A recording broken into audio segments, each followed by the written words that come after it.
Bonjour Christophe. Bonjour Sébastien.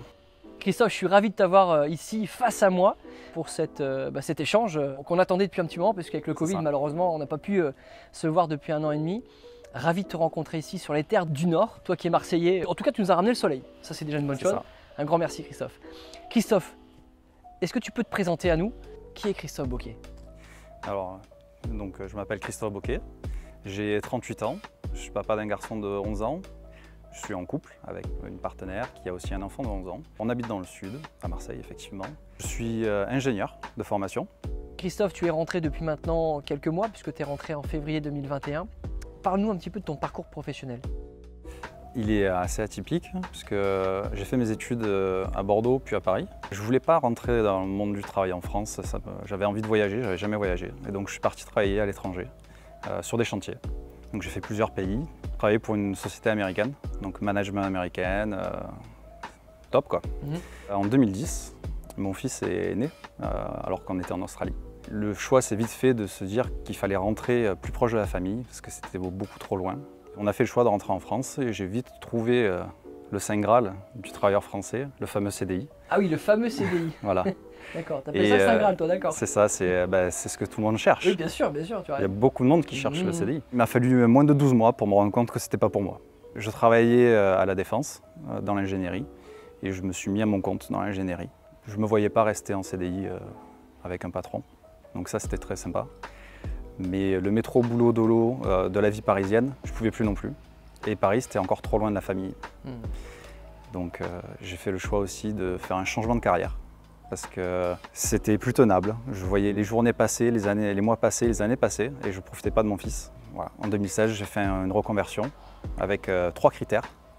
Le premier, c'était de travailler d'où je veux, donc pouvoir me rapprocher de ma famille si je le souhaite, travailler à mon rythme, pour pouvoir aménager mon temps de travail, pour pouvoir m'occuper de mon fils, et aider les gens. Parce que jusqu'à maintenant, les chantiers, c'était plutôt pour les multinationales. Donc voilà, avoir une petite touche plus humaine.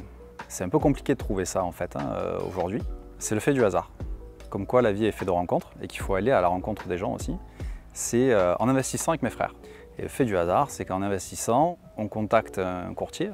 Et ce courtier en crédit, c'est un ancien collègue de mon frère. Ce monsieur-là, il a une femme qui fait du conseil en patrimoine. De fil en aiguille, de rencontre en rencontre. On m'a présenté le métier de conseiller en patrimoine. Et j'ai été séduit par le côté indépendant. À l'époque, le conseiller en patrimoine, j'en avais une mauvaise image. Quand on travaille dans les tours à la Défense, on reçoit régulièrement les appels, est-ce que vous payez des impôts et tout. Donc j'associais souvent le conseiller en patrimoine avec le vendeur de Pinel. Et dans la présentation métier, j'ai vite compris qu'en fait, effectivement, comme dans tous les métiers, il y a le vrai conseiller et il y a le vendeur, entre guillemets. Il vend un produit, il ne vend pas un conseil. Et c'est ça qui m'a plu, c'était la façon d'exercer le métier. Et finalement, le métier, là, du coup, je remplissais les 3 critères. Alors, tu es rentré dans un réseau, puisque le réseau 360 Courtage t'a ouvert les portes. Donc je ne vais pas te poser la question de savoir pourquoi tu as choisi un réseau, puisque tu l'as choisi, mais pour quelle raison as-tu choisi le réseau 360 Courtage? Quelles ont été tes attentes auxquelles nous avons répondu aujourd'hui? Alors c'est très très simple. Pourquoi faire partie d'un réseau? C'est parce que dans les 3 critères que j'avais, travailler à son rythme et aider les gens, ça veut dire passer du temps avec les gens. Et pas forcément passer du temps à faire de la veille réglementaire, la veille juridique, chercher des partenariats à droite, à gauche. Donc tout ça, c'est pas quelque chose que j'ai envie de développer moi. Moi j'ai envie de développer la partie relationnelle avec mes clients. Faire partie d'un réseau, c'est ça que le réseau va apporter principalement. Ensuite, pourquoi le 360 Courtage? Quand j'ai cherché un réseau, 360 Courtage est très vite devenu une évidence. C'est un réseau qui se développe grâce à ses courtiers, mais aussi pour ses courtiers, avec énormément de formations pour démarrer et se professionnaliser, rentrer dans de l'expertise. Et ensuite, un panel très large sur des solutions, que ce soit en assurance de personnes ou en assurance de biens. La gamme est complète. Les outils que vous mettez à disposition, le site internet, tout le développement informatique que vous êtes en train de faire, c'est quelque chose qui m'a vraiment attiré. Vous êtes encore un réseau à taille humaine et enfin 2 personnes, donc François et toi, qui nous ont convaincus, parce que quand je dis nous, c'est parce que je n'étais pas seul dans la démarche. Vous nous avez convaincus à vous rejoindre. Votre disponibilité, votre enthousiasme, votre volonté de nous accompagner, ça a été plus que décisif. Écoute, un grand merci en tout cas de tes retours. Je ne l'ai pas payé pour qu'ils disent ça, bien évidemment. Non, parce qu'ils vont tous croire que... Si tout va bien, le prochain il dira la même chose. C'est sincère, Christophe, je sais que c'est sincère parce qu'on a bien échangé sur ce sujet et je pense que tu es quelqu'un de responsable. Et nous aussi, on a les mêmes valeurs. Alors, à ton avis, aujourd'hui, on parle du réseau. Peut-on réussir seul aujourd'hui? Réussir sans intégrer un réseau, c'est quelque chose qui me paraît très compliqué pour deux raisons. La première, c'est la conjoncture juridique. La réglementation ne fait que changer, évoluer et tend à devenir de plus en plus stricte. J'ai fait le changement en 2016, donc il y a 5 ans, dans le conseil en patrimoine. Et sur le conseil en patrimoine, la réglementation s'est sacrément durcie. Ça va de plus en plus vers de la professionnalisation, vers plus de rapports, de documents à remettre qui protègent évidemment le client, et c'est une très bonne chose, mais aussi protège le courtier ou le conseiller. Donc toute cette veille juridique et réglementaire devient quand même compliqué à faire. Et c'est du temps qu'on ne passe pas à faire pour nos clients. Deuxième point, c'est la politique commerciale des partenaires. Pas sans savoir qu'un partenaire, quand on ouvre un partenariat avec eux, il demande un minimum de production chez eux. Et à moins d'avoir un panel de clients et un portefeuille très très large, Exactement, pour pouvoir satisfaire tous ces partenariats, ben soit on réduit le nombre de partenariats et donc le nombre de solutions possibles qu'on peut avoir pour nos clients, ou alors ben en fin d'année, pour faire les quotas, on force les ventes vers certains partenaires. Dans les deux cas, je trouve que c'est néfaste pour le client. Donc réussir seul, c'est très compliqué aujourd'hui. C'est un sacré défi, oui. Je te pose une question, Christophe, importante aussi. À ton avis, doit-on avoir cette capacité aujourd'hui de savoir vendre et de savoir communiquer dans notre métier? Quand je suis passé de mon métier d'ingénieur à celui de conseiller en patrimoine, effectivement, pour ceux qui ont un changement à faire comme ça, il y a un gros travail à faire sur soi parce que oui, la vie, c'est de la vente. Tous les jours, on vend quelque chose. On vend un bonjour, on vend un merci. Quand on fait ce métier, on se vend nous. C'est moi que je vends. Ce ne sont pas les produits.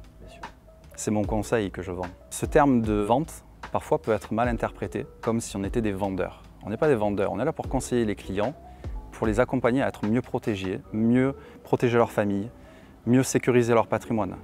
Je ne suis pas là pour vendre une assurance. Je suis là pour lui expliquer comment il va atteindre cet objectif-là. Ça se concrétise par une vente. Tout à fait. Mais la vraie vente, c'est mon conseil. Exactement. Et c'est ça qu'il faut apprendre à faire quand on fait ce changement, c'est apprendre à me vendre moi, à vendre mon conseil, plus que vendre un produit. Et effectivement, la démarche commerciale, c'est quand on démarre, il n'y a pas de secret. Il faut aller chercher du client, il faut rencontrer des gens. On a beau avoir les meilleurs partenaires, le meilleur réseau du monde, si on ne va pas à la rencontre des gens, si on ne va pas parler aux gens, il ne se passera rien. Christophe, autre question. Tu me parlais de ton fils qui a 11 ans. La famille, c'est important.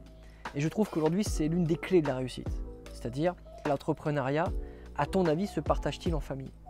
L'entreprise se partage en famille et je dirais même qu'elle se fait avec la famille. C'est pour la famille que je l'ai fait et donc c'est avec la famille qu'on le fait. Disons que pour le moment il est encore un peu jeune et il ne voit pas tous les sacrifices qui ont été faits pendant les premières années de me mettre indépendant à mon compte, que ce soit parce que je me suis mis à mon compte, il avait 2 ans, aujourd'hui il en a 11. Le changement de carrière que j'ai fait, il avait 6 ans. Là aujourd'hui il me voit régulièrement à la maison, donc il a souvent l'impression que je ne travaille pas. Donc quand à 4h30 il rentre de l'école, pour lui je bosse pas, alors que bon, je travaille quand même. Il me voyait faire des dossiers clients, tout ça, il me voyait faire plein de boulot, parce que je travaille de la maison maintenant. Il me posait des questions sur les produits, il me dit mais c'est quoi ça? Donc voilà, c'est intéressant, ça lui donne un peu la fibre, et puis je me dis qu'un jour peut-être ces stages il les fera avec moi, quoi. Aujourd'hui, je gagne 2 fois moins que ce que je gagnais en étant entrepreneur dans l'ingénierie. Mais j'avais pas la même qualité de vie. Je courais le matin pour amener le petit à l'école et je courais le soir pour aller le chercher. Je gagne moins aujourd'hui, mais je ne gagne pas rien non plus.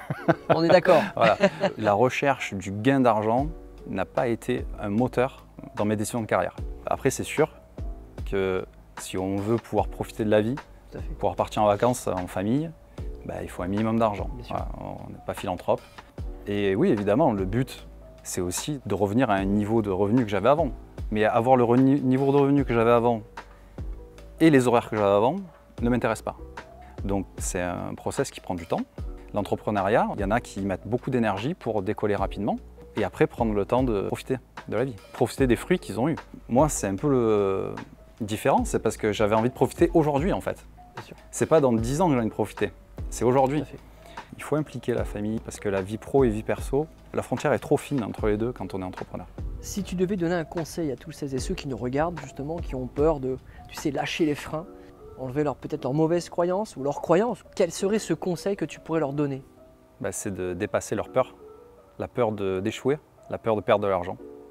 Parce qu'une fois qu'on a passé cette peur-là, on peut avancer. Will Smith, qui avait fait une vidéo où il disait qu'il allait faire un saut en parachute et jusqu'au moment du saut, il a la plus grande peur de sa vie, mais que c'est une fois qu'il a sauté qu'il passe le meilleur moment de sa vie presque.